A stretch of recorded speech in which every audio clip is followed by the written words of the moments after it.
Today we're going to conclude a series of sermons that we began several weeks ago entitled Seeing Gray, Faith, Morality, and Politics in a Black and White World. And the reason for preaching this series is because we do live in a world in which there's so much polarization, especially in the area of politics.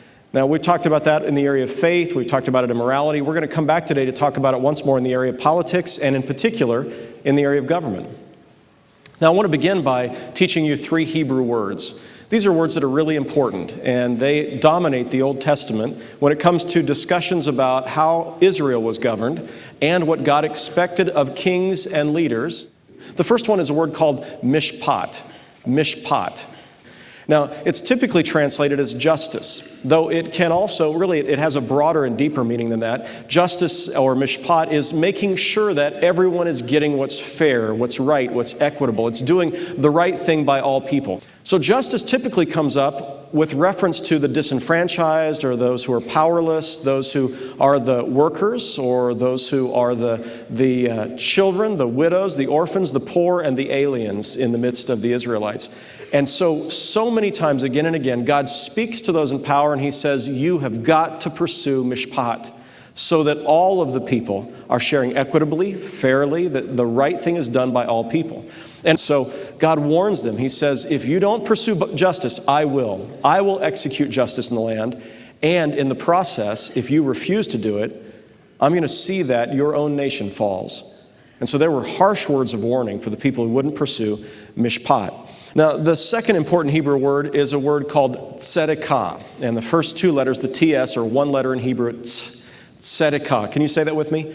Tzedakah. And tzedakah is usually translated as righteousness. And so there is justice and there's righteousness, and often these are combined together in the same passage of Scripture, or at least the same context. But generally, when the Old Testament speaks about righteousness, it's speaking about doing the right thing at the right time, in the right place, for the right reasons.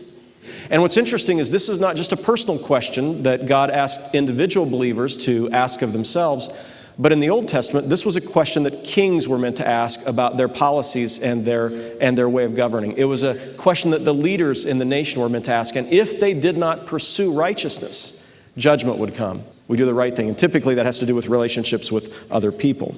Now, the last is hesed. Hesed, and let's just say that together, hesed. All right, hesed is a word that means, or is translated as steadfast love, kindness, or mercy.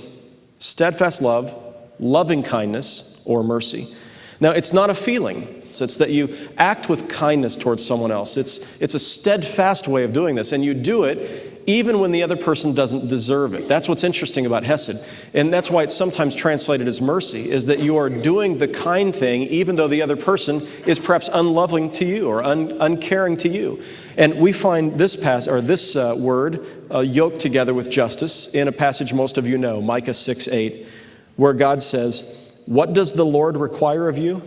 But to do justice," that is mishpat, "and to love kindness," the word here is hesed, "and to walk humbly with your God." What does the Lord require of you? But to do justice, and to love kindness, and to walk humbly with your God. Now, all 3 of these words come together in a verse that we've already read this morning, Jeremiah 9:24, where God speaks saying, "I act with steadfast love, justice, and righteousness in the earth, for in these things I delight, says the Lord." Steadfast love is hesed, justice is mishpat, righteousness is tzedakah. Now, again, this is the important point, is that these define God. They're what God expects of humankind in our relationships with one another. They're what God demands of his people in the nations, and they're what God is holding leaders accountable to pursue. And the prophets warn that a nation that does not pursue these things will not stand. These 3 words are a place where Republicans and Democrats can come together, where we can meet. This is not a Republican issue. It's not a Democratic issue. It is an issue of what it is that the Lord asks of us. And I can't imagine a Republican or Democrat saying, no, we don't want to do justice, and we don't want to pursue what is right, doing the right thing all the time, and we're not interested in kindness or mercy. We all agree on these things. Where we disagree is how you get at them, how you administer them, or what specifically that looks like in given situations. But what we can all agree upon is that no child in America should go to bed at night sick and unable to see a doctor because they can't pay for a doctor. Somewhere sick children need to be able to see a doctor, and somebody needs to figure out how to make sure that happens. We would all agree about that. Now, we disagree about how that happens, but the fact that it happens, we agree upon, because it represents mishpat and tzedakah and hesed. And we all would agree that no one in America should starve to death. No one. Now, we disagree about how exactly that should be administered, that kind of help, and what the root causes are of this. But we all agree that these things ought to be done. I wonder what happens if we begin to lock hands and say, you know what, let's pursue these things. And we're going to have different ideas and opinions on how we make that happen, but we're all at least going to agree that these things are absolutely essential. This is a part of our vision as a country. And I think it is a part of our vision as a country. I want you to think for a moment about the American dream. What is the American dream? I mean, today, isn't it that we'll have a six-figure income, a 3,000 square foot house with a 3-car garage, or for some of you, it's much bigger than that. But, we may not all get there, but we have this dream of success. And yet, that wasn't the American dream that the patriots were willing to die for. And the American dream for them was something else. It was something much more noble. It was, of course, that we might have the opportunity to pursue happiness, but it was more than that. Take out a $1 bill if you've got one. And I'm going to invite you to turn to the back. The seal, the Great Seal of America, of the United States of America, is found on the back of the $1 bill. It's a two-sided seal, and so you see both sides. It was approved by Congress in 1782. Now, I want you to forget everything you learned about this from the National Treasure movie or the Da Vinci Code. Here's the one side of the seal, and you'll see the Great Pyramid here. Now, the other side of the seal is on the right side of the dollar bill, and you'll notice the American bald eagle. And the eagle then is holding in its mouth a scroll that says, E pluribus unum, which means, as you remember, out of many, one. Now, this referred to the fact that we were a nation of immigrants. Our strength is the fact that we have people who see things differently, who come from different backgrounds, who have a different heritage they bring with them, and that's part of what makes America great. I've spent hours reading about the issue of immigration, and it's a challenging issue. I mean, I'm skeptical of any candidate who's running for office who has this thing all figured out, because there's this tension that we feel. And the tension is the fact that we're a nation of immigrants, and all of you in this room, with the exception of the Native Americans, are from immigrant families. And so we have that, we know that we all can. We're here by the grace of God and by the fact that somebody welcomed us, and yet there are millions of people want to come into our country. And how do we do this, and what do we do with it? And I'm not certain the answer. I have read and thought, how do you find this the right answer? And I'm not certain myself. But here is the one thing I am certain of, is that whatever answer we come up with has to treat the aliens with mishpat, tzedakah, and hesed. Because God demands that. In the book of Leviticus, over and over again, God says, you, Israel, are to treat the foreigners in your midst in this way because you yourselves were foreigners and you were oppressed by the Egyptians. Therefore, don't do to them what was done to you. You are to treat them with justice and righteousness and hesed, holiness, or loving kindness or mercy. All right, that's not a policy. That's just a way that we have to solve this. It has to incorporate these fundamental ideas. Now, as you continue to look at the seal, you find that the eagle has in its talons, in one talon we have the arrows, 13 arrows, which represent the militias of the 13 colonies and represent military strength that's important for maintaining the peace and pursuing peace. But it's not all there is. On the other hand is the reminder that peace is to be pursued. And in fact, Charles Thompson, who designed this, talked about this as the power of peace. And he intentionally designed the face of the eagle to face towards the olive branch, to say this is what we're to be focusing on, is pursuing peace. But it has to be a just peace, and there are times that requires military strength. And so we look at our own country and we recognize that. Part of the challenge, I think, when we think about this part of the seal and America's ideal and dream is just how we balance these things out, how we balance military strength and the pursuit of peace. And I'm not sure we have this right yet. But in our country, we spend a significant amount of money on armament and on military, and some of that has to be. But we spend a very small amount of our money and time on diplomacy and on humanitarian aid to those in other countries that need help. We think we spend a lot more than we do, but just to give you some idea, $600 billion last year was our military budget.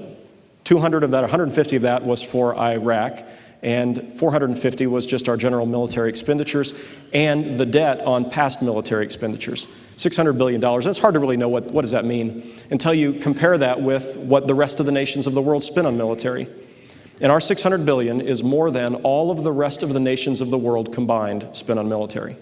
China is the second in the list of highest spenders on military. We spent $600 billion last year, and they spent $60 billion on military. Of every tax dollar that you send into the federal government, 41 cents goes to military expenditures. And how much goes to peace efforts, the diplomatic corps, and humanitarian assistance to other nations? 1 penny. And the question, again, I'm not saying there shouldn't be military. We have to have that. The question that runs through my mind is just, is it possible if we spent more money over here in working in third world countries and helping people, could we perhaps spend a little less money over here because our own security wouldn't be threatened quite as much? Now, we want to be a force for good. That's how we picture ourselves. That's what we long to be. And yet there's a difference between what we long to be and the way other people perceive us, which I think threatens our security and which I think in the end is not what we want. And so somewhere what we'd like is the other nations to look at us and say, we want to be like you. We admire you so much that we want to be like America. Not just our income levels, but how we administer mishpat, tzedakah, and hesed. All right, well, let's begin to wrap this up. I tried to spend some time this last week imagining what would Jesus say if he actually came to America today in bodily form, incarnate, he walked among us. What would he say to us? And I pictured in my mind Jesus standing on the steps of the Lincoln Memorial and addressing our nation from there. What would Jesus say? And what questions would he bring up? And some have said, Jesus wouldn't talk about, political issues and military, or he wouldn't talk about these things that our candidates talk about. Jesus would talk about people's souls and about how much he loved them and how much God loved us and how he gave his life to forgive us. And I think he'd talk about all those things. Absolutely. But is that all he'd talk about? I guess I'd just ask you, would he say anything, do you think, at all about the issues facing our nation? Would he say anything about immigration and the immigrants?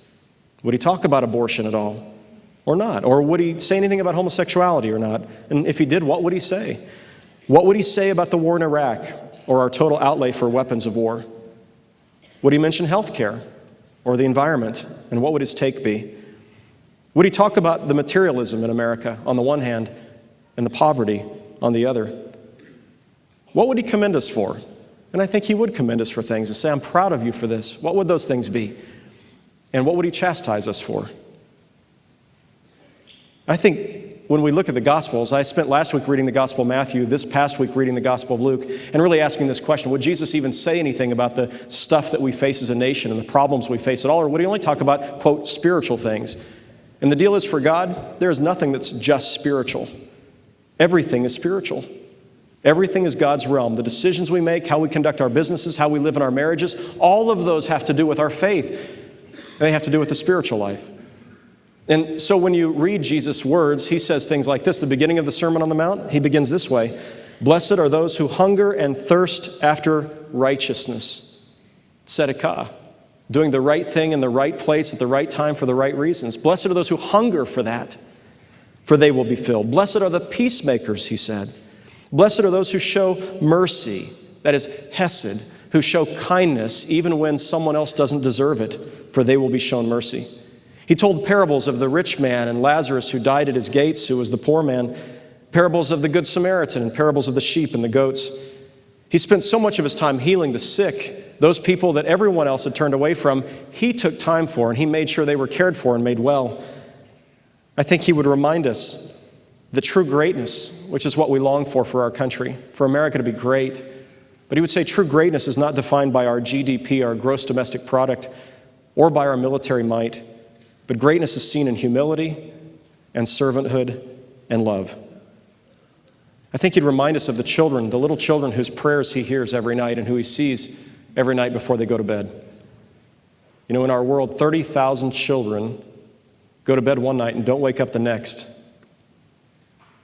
30,000. Every 30 seconds, a child dies from malaria, a very curable disease in the third world. There are thousands of children in this country who are in homeless shelters.